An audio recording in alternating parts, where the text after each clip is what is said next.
Hello guys y bienvenidos a mi canal, espero que se encuentren súper bien. Para todos los que no me conocen, soy una estudiante internacional en Harvard, entré recién este año y soy de Temuco, Chile y también soy mitad filipina. En el video de hoy voy a estar hablando sobre 10 cosas que me hubiese gustado saber antes de postular a universidades en Estados Unidos como una estudiante internacional. La parte 1 ya está en mi canal, pero ahora decidí hacer una parte 2 hablando sobre el aspecto más psicológico, emocional o de salud mental de todo lo que involucró este proceso. Así que comencemos con el video. Lo primero en mi lista es que la carga de la postulación se te va a sumar con la carga del colegio, y eso a veces puede ser desmotivante. En mi caso, por lo menos, tuve problemas con un departamento en mi colegio que estaba a cargo de 2 clases. Creo que es el único departamento que estaba a cargo de 2 asignaturas, por así decirlo. Y como yo era presidenta de la clase en ese momento, tenía que recibir todos los reclamos que me iban llegando acerca de esa asignatura y después enviar cartas y redactar, aparte de todo lo que tenía que hacer con las postulaciones en Estados Unidos. Y eso en verdad me desmotivó mucho a hacer las cosas del colegio. Iba a las clases sin ganas y después de que armaba mis postulaciones sentía como que ya estaba lista por el día, pero de repente era como, oh no, tengo que seguir yendo a clases. Y me di cuenta que ese sentimiento en verdad era bastante transversal para la gente que está postulando a la universidad y de hecho tiene hasta un nombre y se llama senioritis y se define como la pérdida de motivación para hacer cosas dentro del colegio mientras estás postulando a la universidad. Es básicamente eso. Y en verdad para muchas materias lo único que yo quería es que se acabara todo, que no hubiese más colegio, que ya me graduara, salir. Pero al final después se me fue pasando, me fui acostumbrando a armar bien los horarios y organizarme bien, pero eso es algo que yo recomendaría, a estar bien preparado mentalmente porque puede jugarte en contra. Número 2 en mi lista es que van a haber momentos donde te vas a sentir solo.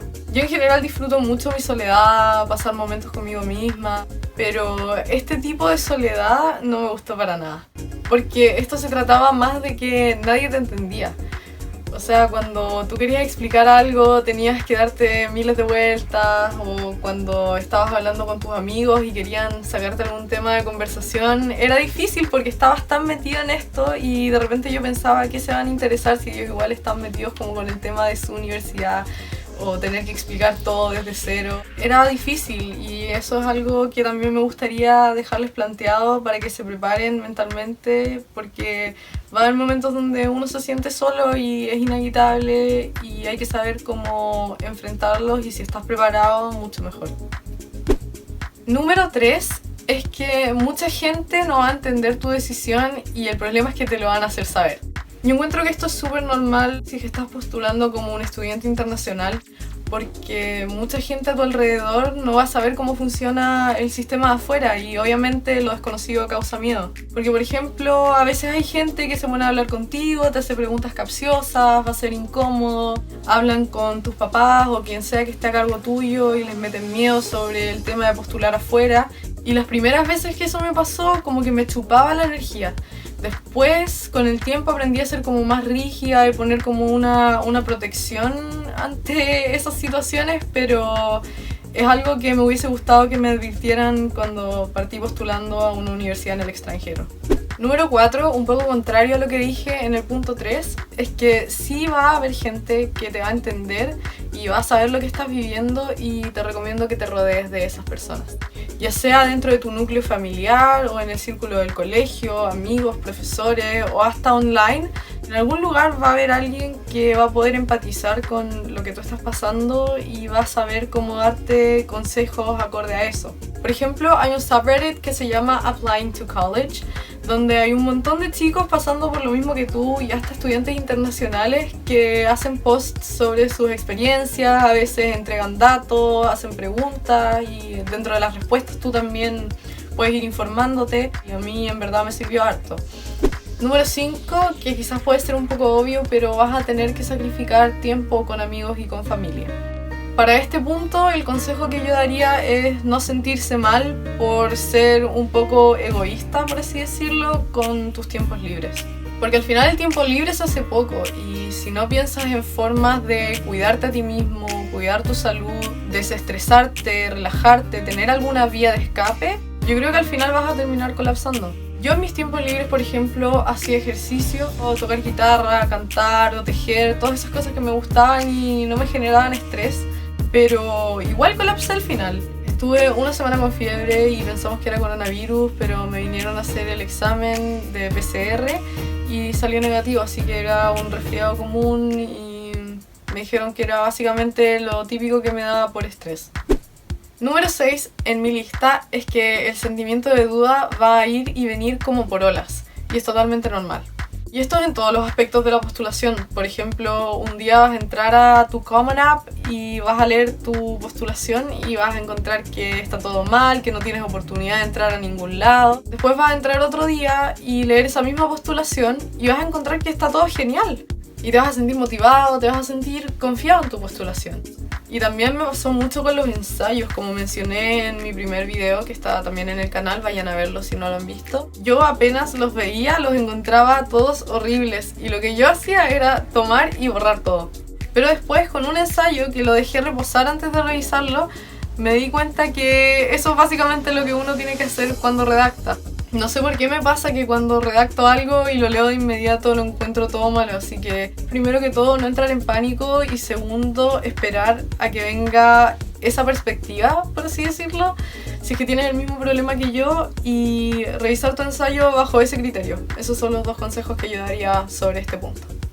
Número 7 en mi lista, que yo lo encontré súper frustrante en su momento, es que hay veces donde vas a tener que parar y no hay vuelta que darle. A veces llegan estos bloqueos cuando uno escribe y hay que empezar a cuestionarse qué es en verdad lo más productivo. Sentarte en el computador una hora mirando la pantalla en blanco sin saber qué hacer, o despejarte en esa hora de tiempo y después volver con la energía más recargada y con la mente más clara sobre lo que quieres hacer. Esta fue una de las lecciones más difíciles para mí de absorber cuando estaba en el colegio, pero siento que durante este proceso lo aprendí bien porque todo se vive como de forma más intensa, es todo más presión, así que creo que me sirvió para entender que a veces hay que darle un descanso a tu cuerpo y un descanso a tu mente y no tienes por qué sentirte culpable por eso. Número 8 en mi lista es que postules solamente a las universidades donde tú te veas estudiando y desenvolviéndote en el futuro. Aparte de lo obvio y que se te va a hacer más pequeña la lista y vas a tener menos fechas de entrega, menos cosas que entregar, es un factor que uno se da cuenta cuando está redactando los ensayos o cuando está preparando materiales para cierta universidad. A mí me pasó que mi lista era súper amplia, pero después se fue achicando porque me di cuenta que para algunas universidades no estaba motivada redactando los ensayos o mandando las cosas. Y ese fue básicamente mi criterio para decidir cuáles universidades quedaban en mi lista y cuáles no. Así que después de filtrar, siento que el proceso se me hizo mucho más ameno. Así que siempre recomiendo hacer una investigación profunda de las universidades a las que vas a postular y cuestionarte si es que tú te ves ahí desenvolviéndote no solamente en los estudios, sino que en la vida en campus, cómo son los estudiantes, ver si en verdad es una opción que tú sientes en este momento que te va a dejar satisfecho. Número 9 en mi lista es que si no tienes a nadie en tu entorno cercano, siempre puedes pedir ayuda a las universidades si es que te surgen dudas. De hecho, tengo entendido que muchas universidades tienen a estudiantes entrenados o exalumnos respondiendo preguntas sobre el proceso de postulación. Así que como les digo, si no tienen a nadie a quien preguntarle, no se cierren a la opción de mandarle un correo o llamar a las universidades, porque en general van a estar súper dispuestos a responder todas las dudas que tengas sobre el proceso de postulación.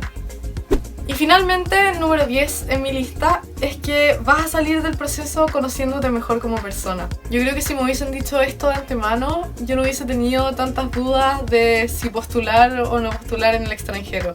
Porque al final, si en el peor de los casos no llegaba a quedar en ningún lado, igual iba a salir con una ganancia.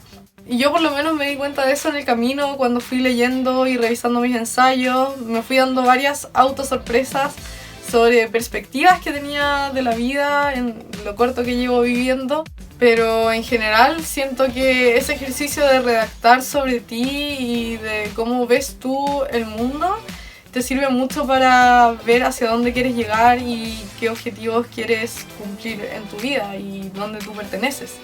Así que para todos los que están dudando si es que postular o no postular, mi tendencia siempre va a estar más cargada al sí, háganlo. Pero también me gustaría que consideren las cosas que dije aquí y en mis videos anteriores, aunque quizás hayan sido más técnicos, porque creo que teniendo la opción de meterse o no a un proceso más largo y más agotador, uno tiene que evaluar si tiene una base buena en cuanto a conocimiento del sistema, ya todo lo técnico, y lo que mencioné en este video, que también es el tema psicológico y de salud mental, porque al final, si lo piensas, el proceso de postulación es solamente el principio de tu carrera universitaria. Te quedan varios años por delante dentro del mundo universitario, así que yo creo que la salud mental es un tema importante que uno debiese siempre priorizar. Bueno, eso fue todo por el video de hoy. Siento que era un tema necesario de abordar, aparte que varias personas ya me lo habían pedido. Si les gustó, no olviden darle like, suscribirse, dejarme en los comentarios qué les gustaría ver a continuación y nos estamos viendo en la siguiente oportunidad. ¡Chao, chao!